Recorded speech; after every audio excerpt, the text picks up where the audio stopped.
Ayan.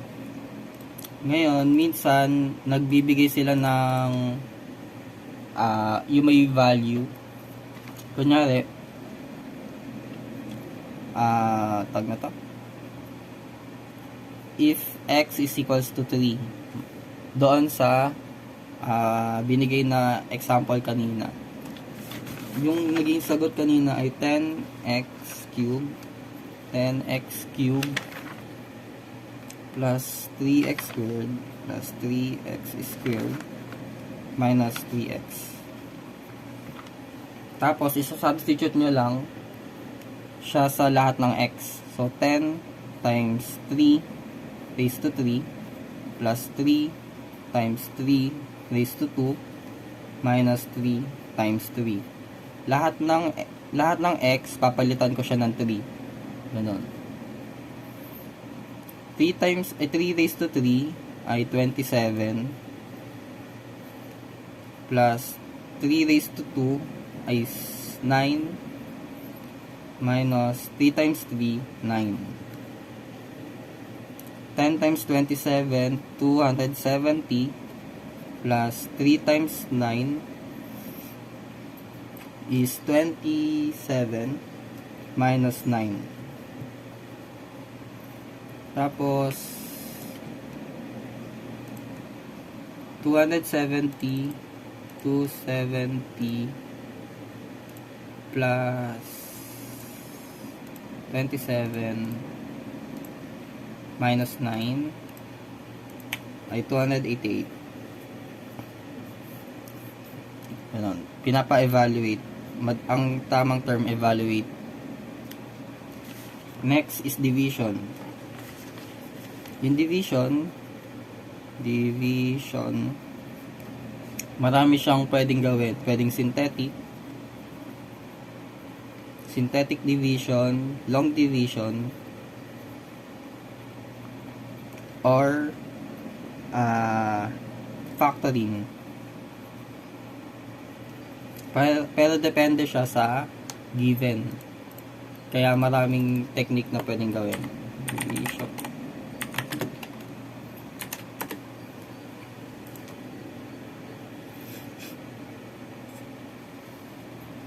Example ay x squared minus 2x plus 1 all over x.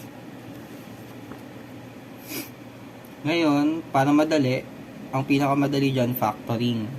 Kapag nasa quadratic siya, or mas mataas, ang technique A, B, and C.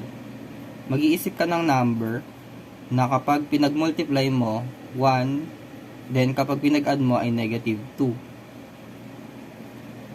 Ulit. Kapag pinag-add mo yung kunyari, a sub 1 plus a sub 2 magiging negative 2. Tapos kapag pinag-times mo, times a sub 2 ay magiging positive 1. Ano yung numbers na pwedeng mangyari? Trial and error. So, ang pwedeng maging sagot ay negative 1 tsaka negative 1. Bakit? Kung negative 1 times negative 1, same sign sila, so magiging positive. Tapos 1 times 1 is 1. Pero pag pinag-add mo yung negative 1 plus negative 1, negative 2 yung magiging sagot. So, ito na yung formula all over x. Tapos, ito na yung sagot. Ganon. Isa pang example.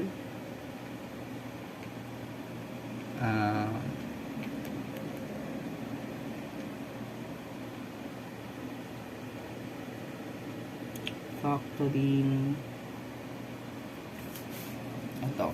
12x plus 6 all over 4x minus 2.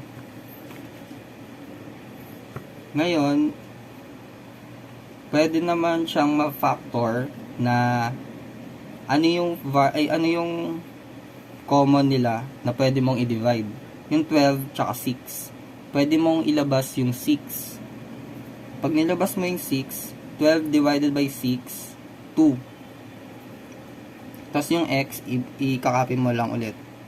6 divided by 6, 1. Tapos copy mo yung sign, plus 1. Paano nangyari yun? Bale, kumbaga, dinivide mo yung both terms ng kung anong common nila na pwede. Bale, ito, kapag dinivide mo siya sa 6, 2 na yung maging sagot. Dinivide mo sa 6 tong 6, 1. All over. Anong pwede mong mailabas dito? 2. 2 times 4 divided by 2, 2 din, x. Kapag nilabas mo yung 2 dito, 2 divided by 2, 1. Tapos, ano na yun? Kapag magkaiba siya ng terms, katulad yan, wala na kayong pwedeng baguhin dito sa loob. Kasi ito, plus to, ito negative. So, bawal to. Pero itong dalawa, pwede. Kasi single terms lang siya. So, 6 divided by 2 ay 3. Yung sa taas, then 1. Yung 1, hindi mo na kailangan ibaba, ay isulat. So, imaginary na lang, 2x minus 1. Tapos yung sa baba, 2x plus 1. Ito yung final answer.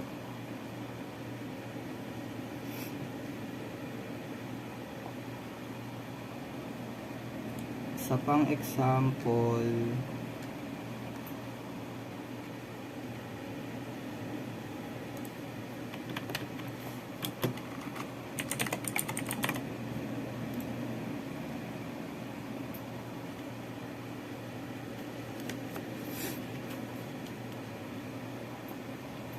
ito. Sa pang example, 24x cubed minus 18x all over 6x. Ganun ulit. Anong mailalabas mo sa taas na parehas na divisible sila? So, pwede naman pa konti-konti. Kunyari, 2. Kapag dinivide mo sa 2 to, magiging 12. Tapos, yung x, kung may mailalabas kayo, kunyari ito, parehas sila naman na may x, maglabas kayo ng isa din. So, x. Pag naglabas ka ng isang x dito, mababawasan siya ng isa. So, x squared na lang. Then, dito naman, naglabas ka ng 2 dito. So, magiging 18 divided by 2, 9. Tapos, yung x, naglabas ka din ng isa. So, wala na siya matitira. All over 6x, copy mo lang muna. Then, kung may mailalabas ka pa dito, pwede pa. Kasi parang may divisible pa sila.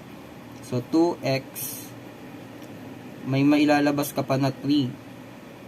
Kasi divisible pa sila ng 3. So, naglabas ulit ng 3. 3 divided by 12, ay 12 divided by 3 is 4. Tapos, x squared. 3 divided by 9 ay negative 3. All over 6x. Tapos, ito, ipag-multiply mo lang siya. Bale, 2 times 3, 6x. 6x. All over. Copy lang to. 4x squared minus 3. Tapos, copy yung sa baba. Kapag may magkaparehas sila, magka-cancel. So, cancel, cancel. Ang matitira na lang ay 4x squared minus 3. Sa pang example,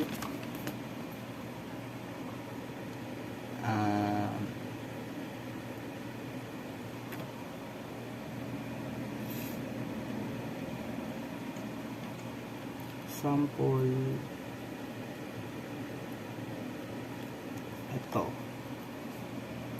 2x squared minus x minus 15 all over x squared minus 2x minus 3.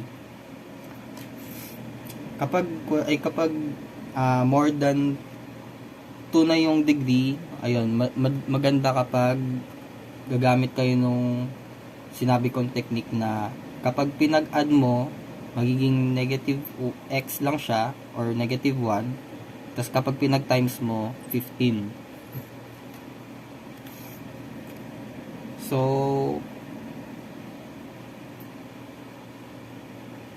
ang tawag, wait.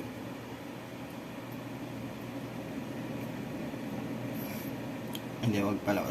Wag. Masyadong mahirap.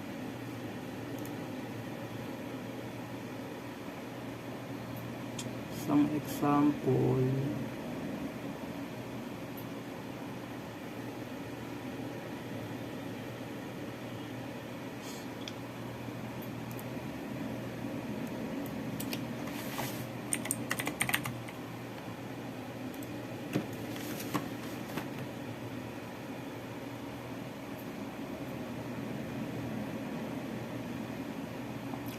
Sample.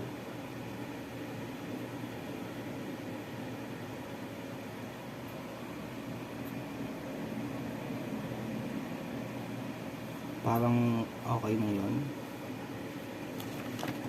Okay din sa factoring.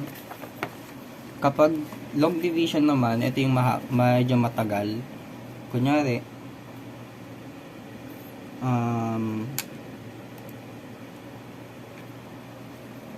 x cubed minus 2x squared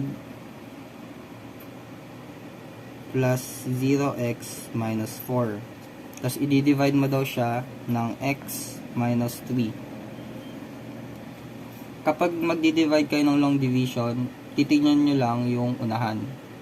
So kapag magdi-divide, magma-minus lang ng sign. Ay magma-minus ng exponent. Bale kanina sinabi, kapag multiplication, adding exponent. Kapag division naman, subtracting. Kapag magsusubtract ka lang, x raised to 3 divided by x, magma-minus ka lang ng x. So, x squared. Dito may imaginary 1. Tapos kapag lalagyan mo na siya, multiply kada isa. So, x squared times x cubed. 2 ay x squared times negative 3 ay negative 3x squared.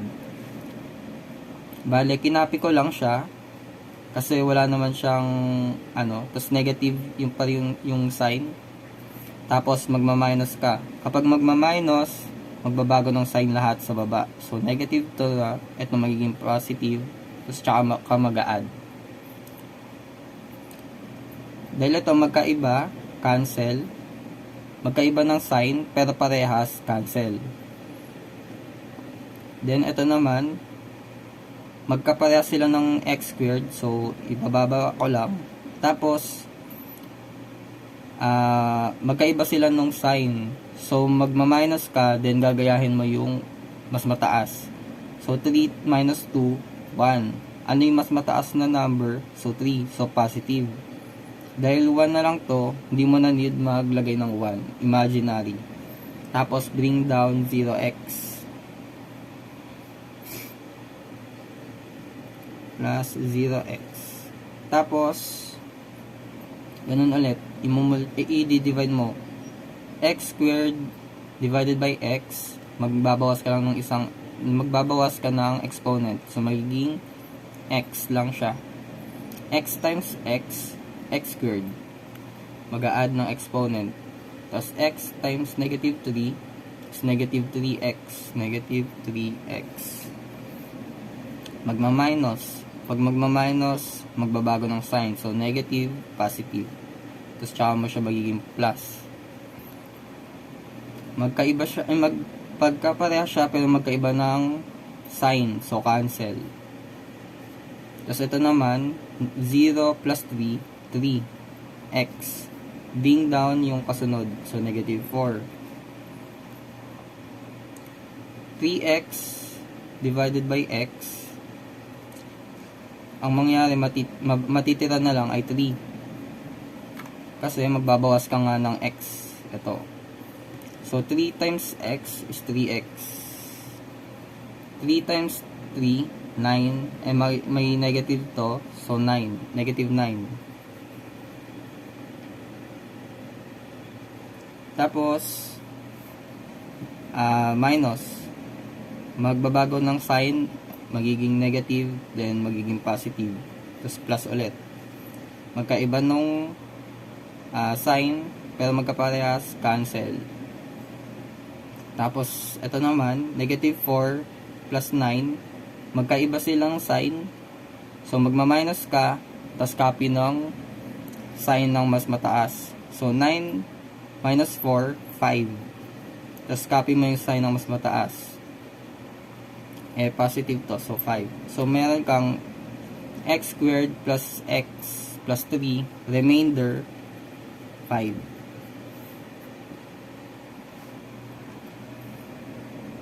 Kapag long division, pero more on factoring siguro ang mangyayari.